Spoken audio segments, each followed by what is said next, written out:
You're busy with a play. Yes. That's been, that was banned some time ago. It was banned when we did it with Space in 1979. Why was it banned back, well, okay, briefly, why was it banned back then? And what does it feel like doing it today? Well, briefly, you have to ask the censor board then, and we've got on the exhibition, there's the original banning order. I have no idea why it was banned then. It is a play about censorship, and maybe it was too close. It is also a very, very violent play, and maybe that led to it. There were all sorts of areas that you couldn't stray into when censorship was rife. How does it feel doing now? It feels, well, joyous and painful. Joyous because we were able to do it finally. And to say, it was always a play which seemed to be about us. As Blaise Koch, who's playing the one role, has been saying, he's marked his whole script on. Every now and then he's got space written. Because it was about us. It was like the playwright had lived with us and knew what. There were scenes in it that we played that are so real to us. And now, 25 years later, they remain as real. And it's wonderful going back down that road with actors who were there, and then some new actors who weren't there, and are discovering what the era was like. Today or yesterday, has there been any one incident that kind of had a flood of memories coming back forward? Today and yesterday have been one flood of memories coming back, incidents all the time. Memory is what we're all about. Memory is our life. As you get older, you realize that you are your memories. As I work through this play, it just, as I say, you know, there's a sequence in it in which an actor comes to another actor and says, I have to leave. I can't stay in this company any longer. I have to go. And says it with appalling guilt and pain. I played that scene myself with various actors, all of whom know who they are. And they all had the same, as Blaise said when we read through it, said the appalling sense of guilt that you were betraying something. Even though you had to leave, you had to go because you couldn't survive anymore. But nonetheless, you were feeling a deep sense of betrayal of the company that you were leaving, the family that you were leaving. So I stumble across them all the time. I'm in tears most of the time through rehearsals because it is so real to me. And I think, as I say, the actors that were there, Denise and Blaise, were there. And to the new ones coming in and starting to, I think, get a sense of what it felt like. That sense in the old days that you had of betrayal working for a company, particularly Space, is that still found today? That's a difficult one to answer. I'm not here. I live in London now.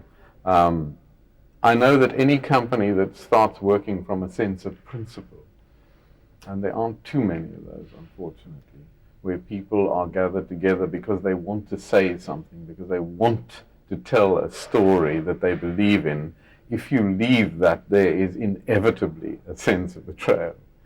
Unless you happen to be going on to something which is doing the same and which needs that. But if you're going on to something because of a personal need to survive, then you can't escape the feeling of betrayal. It was a feeling I had when I left South Africa in 1979. I just was at the end of a road and I saw I couldn't see. And to me, the road was a cul-de-sac. There was nowhere to go.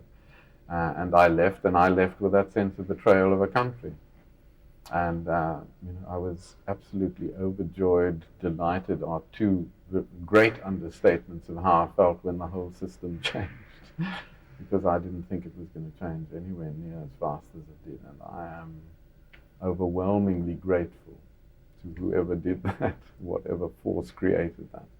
But I did have the same sense of betrayal, my betrayal, leaving, but a sense of helplessness in that I could do anything. Historically, theatre has played a role in some instances in injustices. Is there any one experience or one thought or one incident that remains with you that has convinced you that what the Space did make a difference at the end of the day? Well, I say this in the beginning of the book, about Orestes.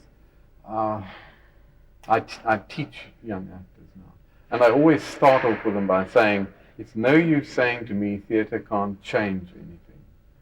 Theatre has changed me, and because it changed me, it changed other people. I went to see a play called Orestes. It was one of a lot of different kinds of theatres, but finally that was the catalyst. I went to see that play. I came out of it a completely different person. I didn't come out, shining all golden the following day, but the changes, the questions that asked me, just forced me to re-examine my whole life.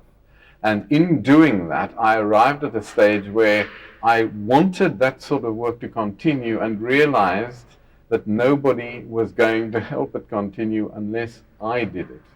If you ever work on Brecht's plays, you realize that he only has one message, and that message is that you are personally responsible for your own life, and you have to take on board that responsibility. So, I arrived at a stage, having seen Orestes, which, as I say, had changed my life utterly, and thought, well, if I wanted to continue, I'm going to have to do something about it. And that's why the theatre started. Now, the act of starting the theatre opened things up for so many people. It changed their lives. And, tonight we have this get-together of people, and they're all over the place doing all sorts of things. And all of them, I'm sure, will say the same thing. Yes, the space changed my life, enabled me to realize things that I wouldn't normally have, in some way affected me. And so that's the center of what my life is about, is the knowledge that, yes, you can change things. You just have got to get up and do something about it. Racially? Perhaps any one person you might remember, or Grant?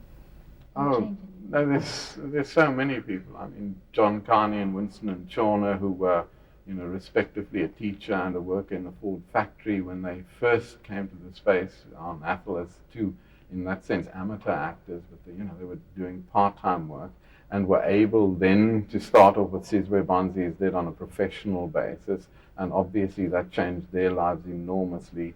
Billy Curry, who had been sitting in Cape Town, shamefully unable to work at all because he was colored, and therefore he couldn't work in any theatre outside of the little theatre, where he was allowed, and that enabled him to start working. Those sort of things were operating all the time, but also in other areas where Jean Naidoo, sadly dead now, who was a member, one of the hardest working members of our club committee, who one day came to me and said, I'm not coming in here anymore because it's getting too safe and secure. I'm forgetting what it's like out there in the real world. It had complicating factors for everybody because life is complex. But yes, it changed things for all of us. The bigger picture, the audience? The audience, I have this sort of ongoing love affair with our audience, and I've said it in the book, and I meant it from my heart. I have never come across a better audience anywhere. I mean, the audience we had, it was not big, probably 200 people, was so faithful that you just couldn't believe it. Every time, who would be the same people would be there for 7 years. They were there. They supported us in everything. They grew with us. They argued with us. They fought with us. I remember we did a production called Magic Afternoon, which was an incredibly violent German production, and off it went into the night. And one evening, it was after the opening night. The audience started arguing, and there were all sorts of people. Molly Maltina was there, I remember, and Arthur Benjamin and various people, and they started arguing about this play, which was a real arguing play. And I had to go somewhere to a party, and so I went to the party. I left at 10:15. At 12:30, I came past, and I was going down Bree Street, and they were standing outside the locked theatre, about 10 of them still arguing. I stopped, I said, you guys are insane. They said, no, and they dragged me in, and we were still there an hour later. It was an extraordinary experience. They were a wonderful audience. They really kept us on our toes. I loved the audience. There were the others, a lot of people now who said they were regulars, who you didn't see very much, but there you go. Everybody has their own sense of commitment to something. And the move with the chairs.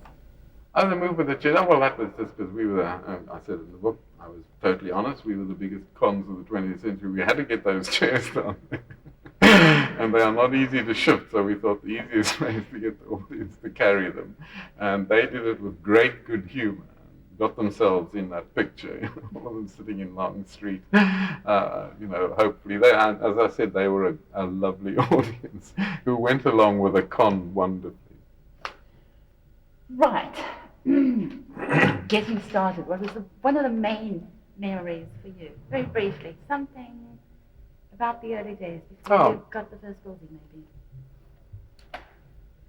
No, I was in London, and as I said, I was sitting with the resties in my mind, and the knowledge that we had to do something somehow. And I'd not run a theatre, I'd not directed, I'd not done anything. I was a photographer and was sitting in a place called the Open Space, which was a small theatre in a basement, a very well-known small theatre in a basement, but nonetheless. And we were sitting on wooden planks which had rubber, just plain rubber on, very comfortable. And about 16 lights hanging above them, and watching really good quality plays. And I remember thinking, this can't be too expensive, which was a bad mistake. And then, wrote to my mother and my lawyer, a man called Malcolm Roop and Maciek Mashevsky, and said, could you look for a bigger photographic studio? Because the resties had originally taken place in quite a small room, and was able to function with the seats around the wall, and they did it in the middle. And so I said, if we can get one of those, then Athol, Yvonne and co could do one project a year in the bigger photographic studio. I came back to find a tidal wave of people had just joined. Maciek on his own is a tidal wave. And then people just joined, and it just grew and grew and grew, and we ended up with this bloody great building, 3 stories high, with 2 theatres, a photographic gallery, an ordinary gallery, a cafeteria. I couldn't believe it, it just took over your life. I had never intended to do, none of us had ever intended to do something that big, and suddenly we were in still one of the busiest theatres I've ever been in. As you can see, as people have said, it was nothing for people to be in 4 or 5 things a day. And we started operating at 10 a.m. and we stopped somewhere around 11:30, 12 p.m. with lunch hours, late nights, children's shows, puppet shows. It was incredibly exciting and utterly exhausting. We went through stage managers like, they just couldn't last because of the toughness of the job. They were brilliant, but it killed them. And actors had the same thing. Actors reached burnout quite fast because of what was required of them. It was a wonderful training ground. They have wonderful memories, but it was hellish tough for them. B was special, right? B was special. Well, B was special in those terms because she came up, as I say, one day I was sitting before we were building, and this little thing appeared in the door and said, all sorts of things, and said, can I help anyway? So we threw her in, and the space was actually really good at that. People joined as something. John Nankin was the same. He arrived and he had a certain talent in carpentry. B had a certain talent in sort of various art forms. And she grew through stage management to design, to acting, to directing. And the space was very good at breaking down limits, saying you are not necessarily one thing. John Nankin started off as a carpenter and then started stage managing and then started directing, and he did some acting too. It was the same thing. It was a place without those limits, without being told you are this and you are that. It just didn't operate that way. And so those were the areas, and B stayed with us except for a period where she came to London to study, went to London to study at RADA. And right at the end, she was still there with Arthur Benjamin and people like that, typing up the book every night and helping out with printing the photographs and everything. It was the people like Kathy Zeeman, who was there from beginning to end as cleaner, but calling her cleaner actually just doesn't say what she was, because she was one of the spirits of the space. The sort of people who just hung on beginning to end and were always there, were there for the actors.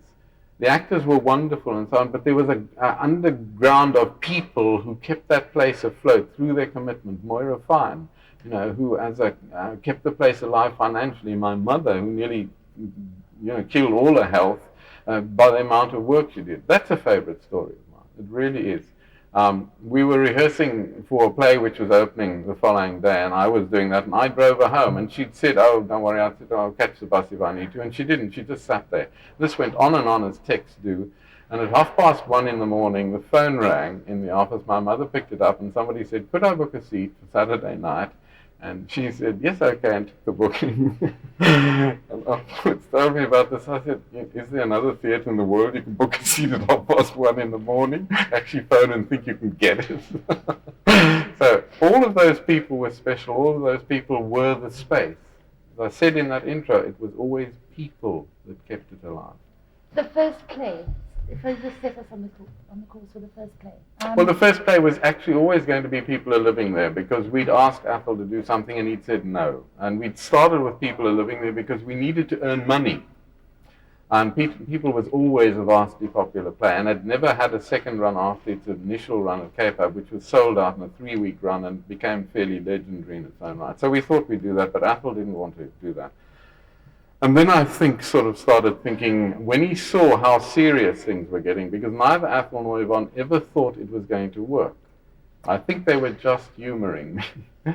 And so on they went, and then suddenly realized, and then he phoned one day and said, okay, and he spoke to Yvonne, he said, I'll tell you what, I'll come down and I'll be involved with the first play, but I will not People Are Living Here, I'll write a play, which of course filled us with joy. And so he arrived to do that, and they started working on those. And right early on, he had all of these ideas. The ideas for Sizwe Banzi's Dead in the Island were all there already, and he finally sorted out using the one for statements. And my favorite story about statements is the day that he came with Yvonne into my office. There was no title. They just said, we're doing a play. And one day they arrived in the office looking sort of as though they knew what the effect was going to have, and said, the name of the play is Statements After an Arrest Under the Immorality Act. Now that means nothing. Then I just looked at that and thought, that's it, may as well shut down now.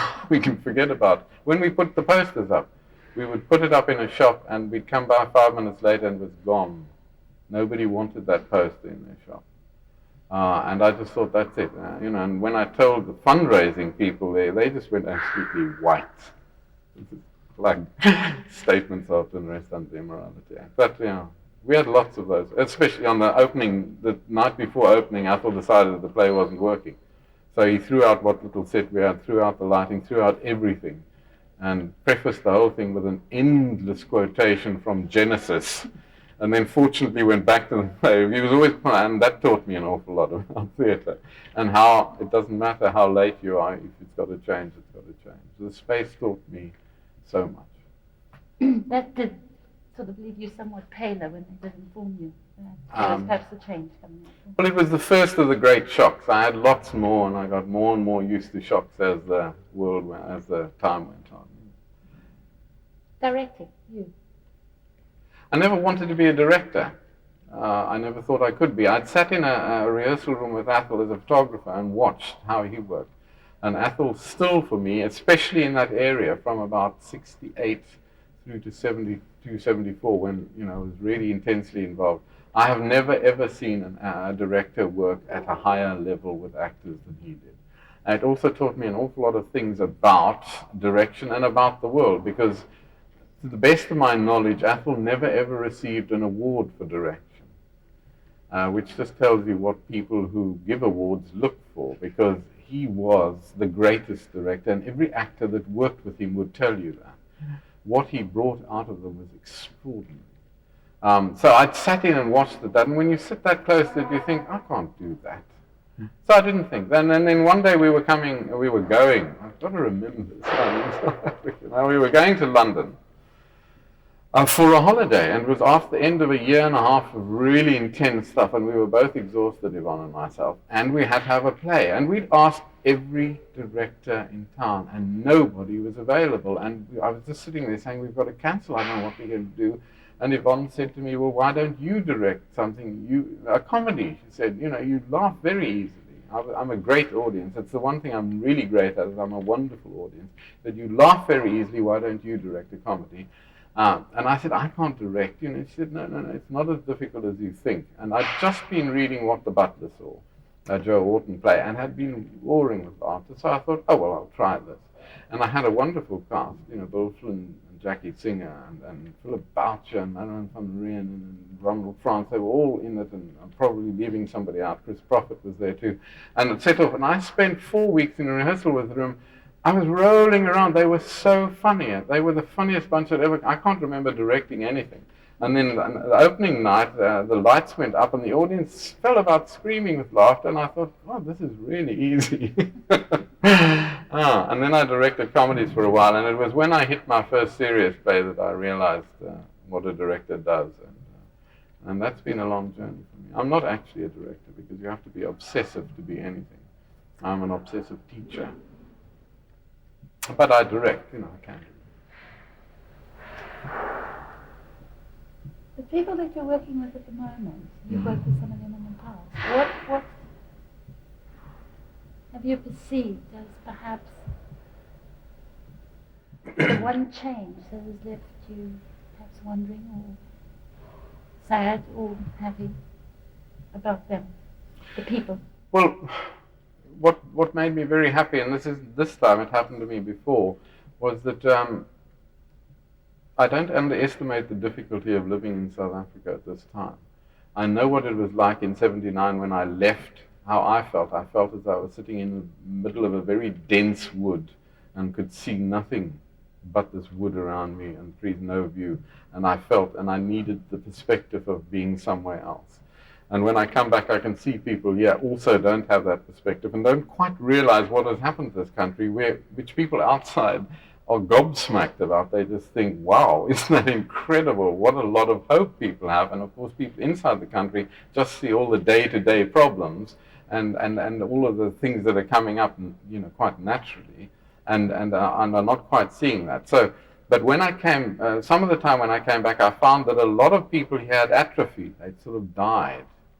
And it was one day when I was invited to a party of all ex-space people, and Denise Newman and Toti Ibrahim, Net Ibrahim, arrived with Kathy Zeeman and Arthur Benjamin, and they were still alive.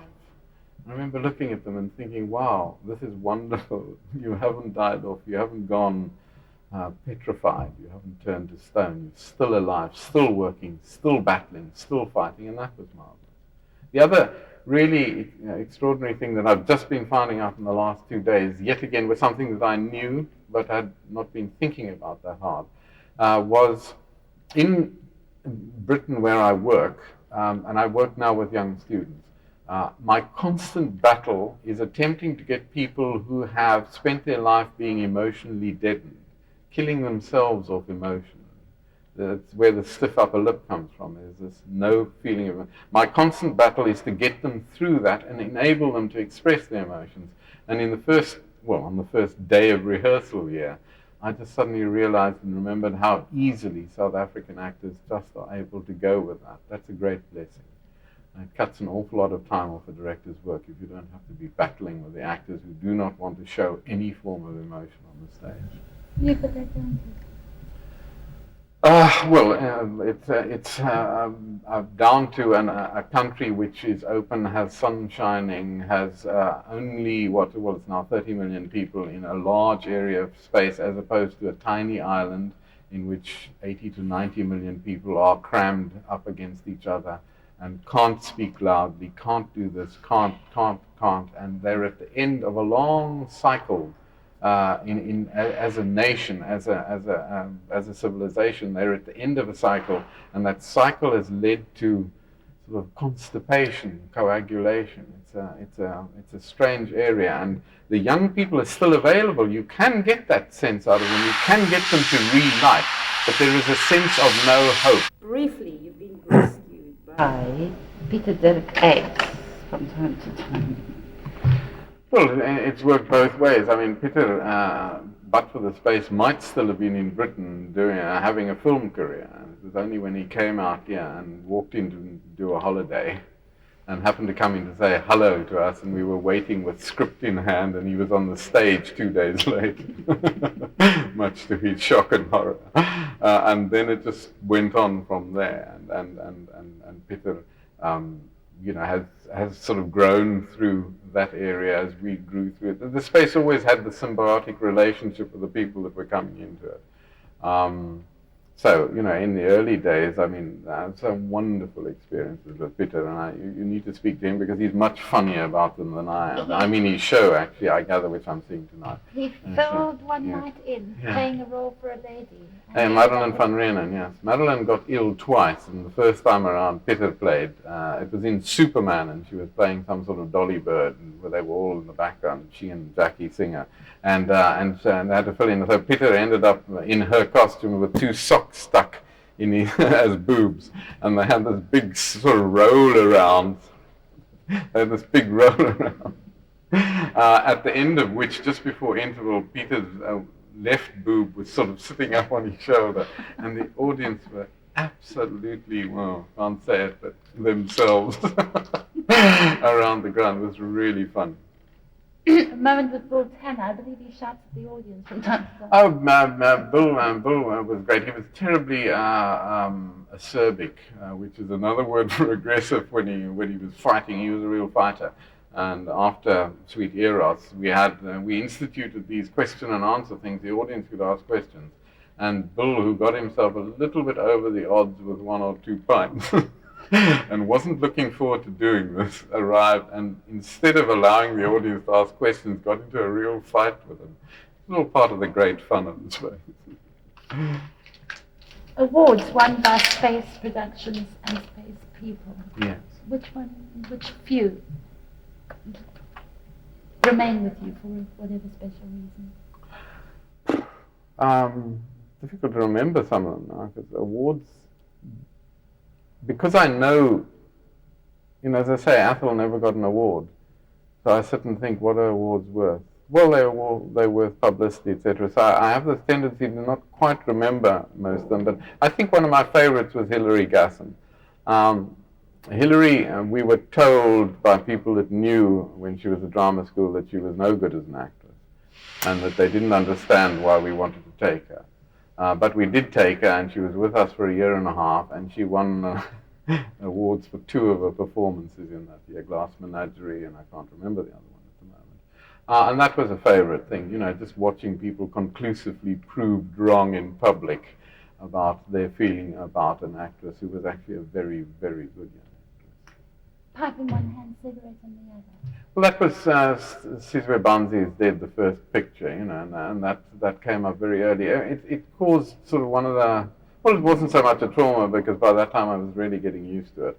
But Athol, John and Winston had phoned and said, we'd like to turn, Athol and said, John and Winston want to turn professional.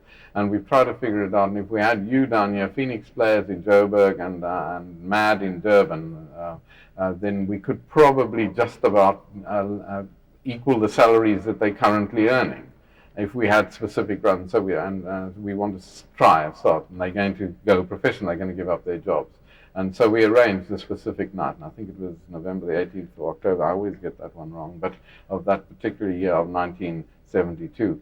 And so they started working, and I kept phoning in Port Elizabeth saying, how's it going? And one day, I got a phone call from Athol. It was on a Thursday afternoon, I think, and the performance was the following Sunday night. And he said, we've just had to throw everything away. But by this time, as I say, I was used to throwing everything away because it's not working. And he said, remember I told you about that photograph of the man with a pipe in one hand and a cigarette in the other? He collected these township photographs where people used to get themselves dressed up to send a picture back to their families to show how well they were doing. And this man had just sort of, as they say, over-egged the pudding a bit by having both of these things to show how amazingly wealthy and affluent he was. And it was a wonderful picture. And he said, I'm giving that to them tomorrow, and we're starting off. And they produced Sizwe Banzi's Dead in 10 days. The following Sunday night when they opened, it's still the most exciting, I think, opening night of my life, just because of what happened on that night. Because coming from what we thought was disaster was this amazing, extraordinary piece of theatre. Anybody who was there has it scarred on their memory in the best possible way. That went on to London. Can you remember the name? Yes, it went. That became part of the South African.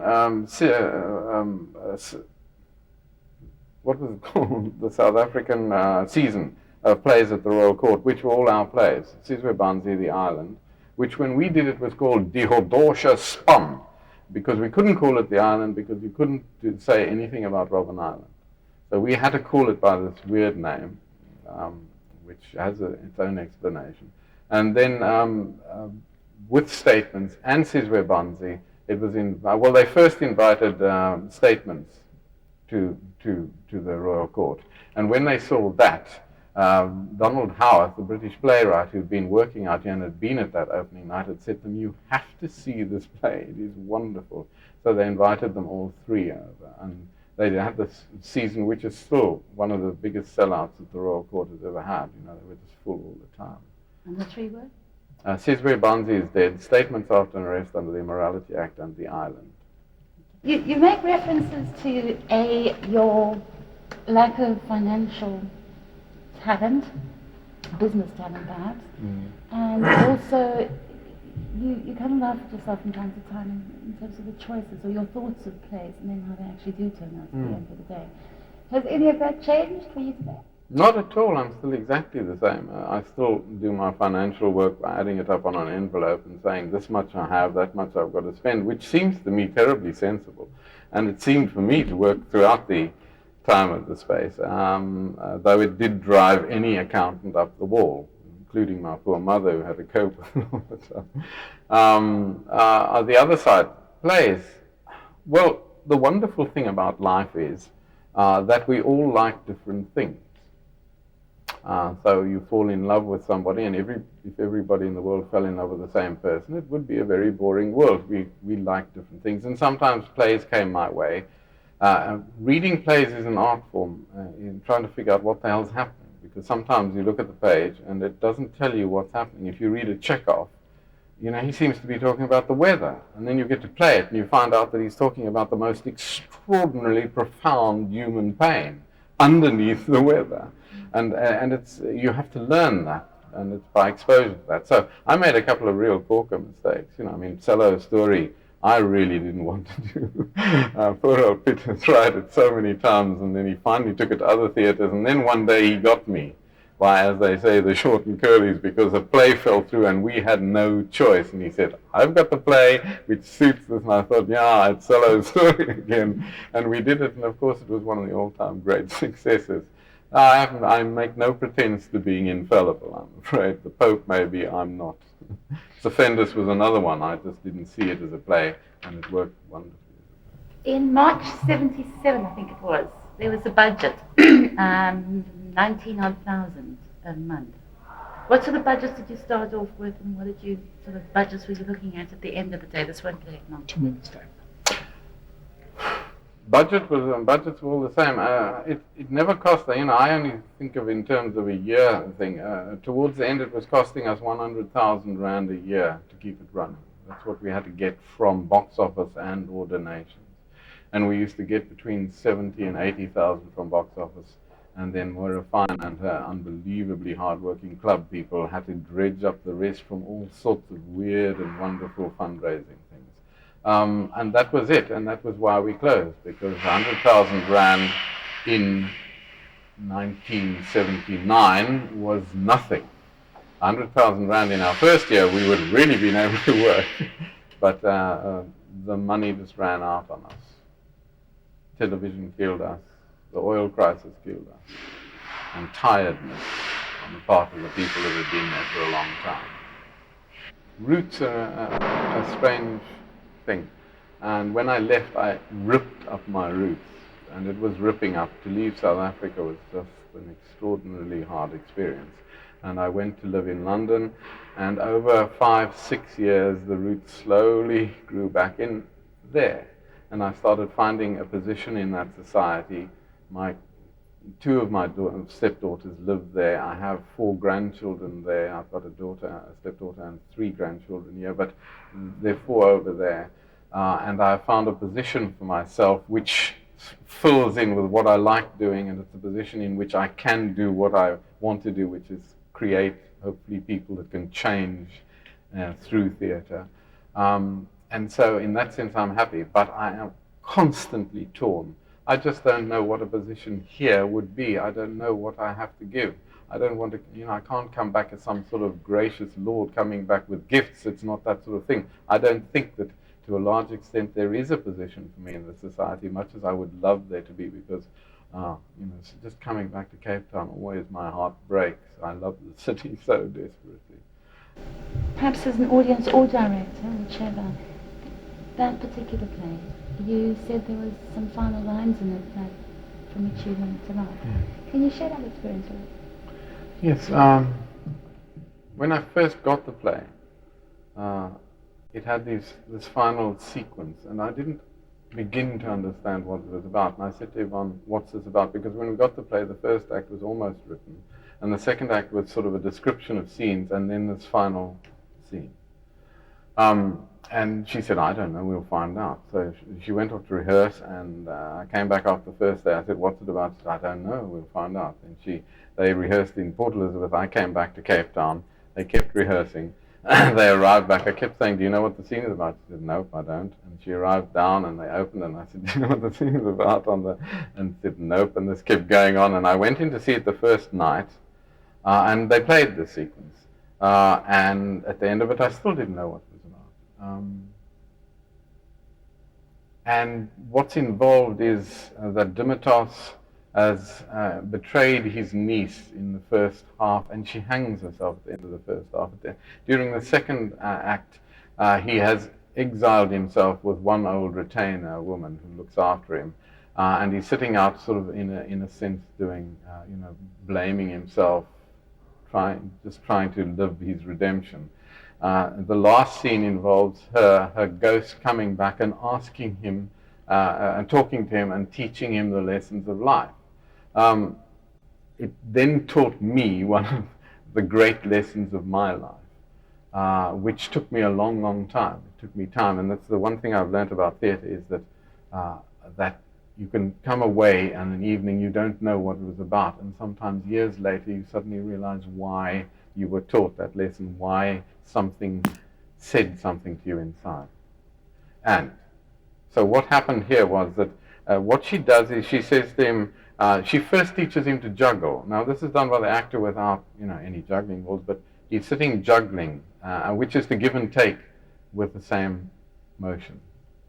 And then she teaches him and then she says, "And now for the final," and I'm getting these lines all wrong obviously, but "and now for the final lesson, which is just to hold out your hands and wait." I didn't know what that was. On the second night, I went in to see the second act again, and I was standing up at the back, and Karel Trichard, who was playing it, absolutely hit the performance right. And when he reached that moment, I just started to cry. Tears rolled. I didn't know why. I stood there thinking, why am I crying? I don't understand this. I did not know what had happened. And as I say, it took me nearly 8 years to work my way through to that central lesson of life, which is that you actually have to trust. And it's what I try and teach actors all the time. It will be there when you need it. You just have to be able to wait and trust. And it's all about Zen. And that was the lesson that play taught me enormously through a theatrical metaphor, which is why I'm so passionate about theatre. It's what theatre can do. It can place something in your head that goes off much later like a time bomb and teaches you a basic lesson of life. That was, for me, one of the major ones. Yvonne, she, it almost seems like she should have been here. She should have been here. Yvonne had a long and extremely fulfilled life, and I miss her, as do a lot of other people, terribly. But she did more than most of us do in our life. She was a constant. I've sometimes described my relationship with her as scrambling up a cliff. Every time I got to the next ledge, she was on the ledge further up to see the heels disappearing. And it was a constant challenge to live with somebody like that. She never faked anything. She never went for anything. She did not beg for anything. Life carried her along, and she went with it. Everything happened to her without Yvonne ever having. I know some really ambitious actors who were always trying to make things happen. Yvonne never did that. Everywhere she got, which was quite extraordinary, was done through the fact that she had faith. She trusted, and it would happen. Yes. Are there any words perhaps you remember when she did make it to Broadway? Her words? No, not really, but by that time, it was really odd as it went, and again, we get back to awards. Yvonne won. I've got a room full of awards that Yvonne won. And I'll always remember how these happened from the first. The first award she won was here in Cape Town, and it was presented to her by Maurice Chevalier. And there's still photographs of Yvonne in tears at the awards. And I remember we were so excited, I don't think we came down for a week. That was the first award ceremony. And then the other ones, when she won the Olivia Award in London, which was a really big thing, and we felt that, and it was a big occasion, and it had that sense, and it was very exciting. But there were a lot of other awards, and I remember the final one. It was 3 months before she died. And one evening we were sitting in our London home, and the phone rang, and it was Roy Sargent, and he said, "I just want to tell you, just won a Vita Award, as Best Actress for the film of The Road to Mecca," about which Yvonne, was the major role of her life, and the culmination of her life, really. And she was thrilled, and she said, "Oh, that's lovely," etc. And we talked about it. And then about an hour later, I looked at her and I said, "You've forgotten about the award, haven't you?" And she had. And I just looked and I thought, that's balance. Because she had this wonderful way of dealing with praise, which is a terribly, terribly dangerous thing, especially for actors. People are always coming back and saying, "Oh, you were so marvelous, you changed my life, wasn't that extraordinary?" And it rusts people. I warn young actors, please be careful of praise. And Yvonne had this wonderful way of dealing with it by actually listening to it, saying, "Thank you very much," and then forgetting it entirely. She came home one night and we'd eaten, and it was much later, and she said, "Oh, by the way, Peter Brook was in tonight." That's sort of like one of the 3-4 major world figures in theatre. And one of the all-time great directors was in tonight. I said, this is an hour later. "What did he say?" And she said, "Oh, he was very nice." I got so angry. I said, "He must have said something. Tell me." And she said, "Look, I can't remember these. I can't remember what people say." And I actually knew by that time. So the following day I had to go in, and thank God her dresser was in the room. I said to the dresser, "What did he say?" She said, "Wow, was he praising her?" And she told me some of the things. And I gave up finally because it was her way of coping with praise. She sort of, as I say, accepted it, said thank you, and forgot about it. And it worked for her right to the end. She never got a big head. Yeah. That was why people responded so much to her, because she was always part of a company. No matter how big she got as an actress, everybody in the company always felt she was one of them. Was she the same person at home? Oh, yeah. She used to lose her temper with me, but then that's what I was there for. And I can cause people to lose their tempers. Is there anything we should be adding? Anything you feel should be said in terms of the space, the experience, where we are today, about it? Well, what strikes me now about South Africa is there's a sense, as I say, people sitting in a forest not seeing. And part of that not seeing is withdrawing from the experience. People are saying, it's not working, and we can't do anything, we won't do anything about this. And that just strikes me as so wrong. You've constantly got to be dealing with where you are, why you are, and how it's working. You should be trying to understand how society works, and learning from history, and working your way through things. And to a certain extent, some of that has stopped here, because people are tired. I do understand why. This is not a criticism, I understand the process. And I just wish sometimes I could give almost the entire nation a holiday overseas for 3 months, and then come back and start again, because that's what's needed. But what people mustn't do is stop fighting, because there's a lot to fight for. I mean, this nation is on the actual verge of the possibility, which is so stunning. I mean, if you gather all the elements of this country together, it could just be one of the great societies of the world in the next 10, 15 years. By the same token, the other way around, and it could all go to ruin. And it could go to ruin by people not doing anything. And that's all, that strikes me, is at the space what I had was a bunch of people, thank God, who all wanted to do and were willing to sacrifice for that. And that, I'm sure, is still here. I'm sure there are people out there still doing it.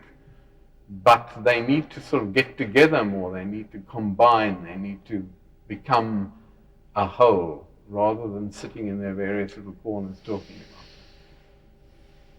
There was blood and tears and laughter. There were moments of logic and of absurdity. There were times of triumph and joy, and of defeat and misery. There were those who had faith and those who scoffed. There was value. And there were human beings. Always, it was people that kept it alive. Nothing was ever simple, but it was in simplicity that its greatest strength lay. It was beautiful because people are beautiful, and ugly because people can be that too. I learned much from it, and if I now fail to pass on to you some of the spirit, the energy, the muddle, the contradiction, the joy that was the space, please forgive me. I'm still too close to it. Maybe later. If only we had a space to work in. The words were those of Athol, Yvonne, Gary Byrne, and many others. Creative people who need a space in which they could take risks. Again, it was Athol who articulated it. The right to fail.